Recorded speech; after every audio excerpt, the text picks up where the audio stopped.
teaching Aki. Àbí Kaju is cashew. Kaju náà wà ní Kaju wọ́n ṣe kò dé láàárọ̀ yìí. Yà ní ọ̀sán. My name is Ọ̀gbẹ́ni Kola Ogunbayode. Ọ̀gbẹ́ni means Mr. in Yoruba. And I run 2 or 3 Yoruba clubs in London. We're called Learn Yoruba in London, but the original club I started was called MKYCC, Milton Keynes Yoruba Culture Club. And the reason it was called that was mostly because the aim was to teach children of Yoruba parents born in this country their ancestral tongue, and to try and put an end to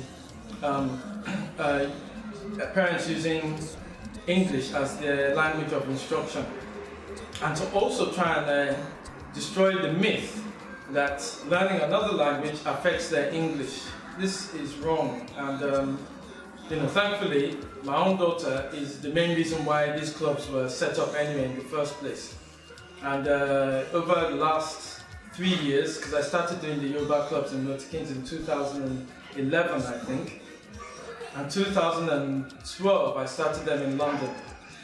And to varying degrees, I've been in different places from Brixton to Tottenham to Shepherd's Bush, Leighton. And the demand sometimes is high. Other people may not also see the significance, but what I've noticed is that I tend to get more adults in my clubs as opposed to kids or children. I think the most reason is that the adults can make decisions for themselves, whereby a lot of parents still and should influence the decisions of their children.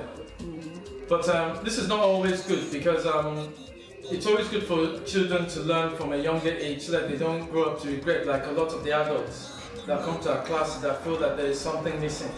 And there is something missing, because if you cannot speak your own ancestral tongue, there is an emptiness in there, and my aim is to try and curb that and to slowly reverse that, so that we can reverse the trend of a second or even third generation of non-Yoruba speaking children.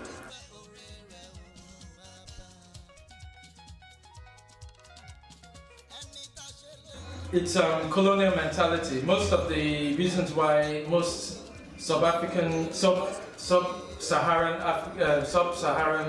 African parents are not teaching the languages because of at least about 150 years of colonial mentality.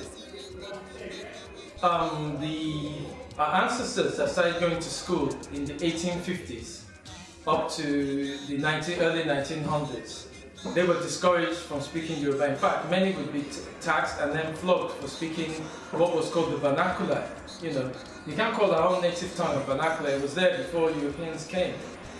Also, a lot of the schools in the south then were run by Anglican or Church of England missionaries.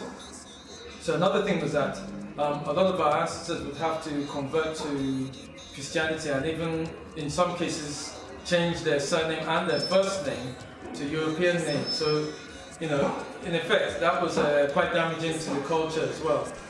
And subsequent generations felt that they wanted their children to be educated and so on. So to be educated, you needed to know how to speak this foreign tongue, this English and so on. And then 5, 6, 7 generations on, we now have this problem, this situation where having studied many other ethnic groups in the UK, we've got the Bengalis, the Pakistanis, the Indians, the Sri Lankans, the Chinese, the Taiwanese and Japanese, the Polish, the Jewish people, all in this country, all speak their own ancestral tongue first.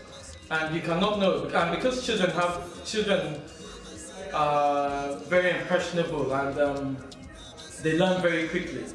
They can always change their accents when necessary. So I definitely don't believe accent will affect children, because in effect, the first 5 years, children pick up any language that is spoken in the environment, either via parents or friends or from television.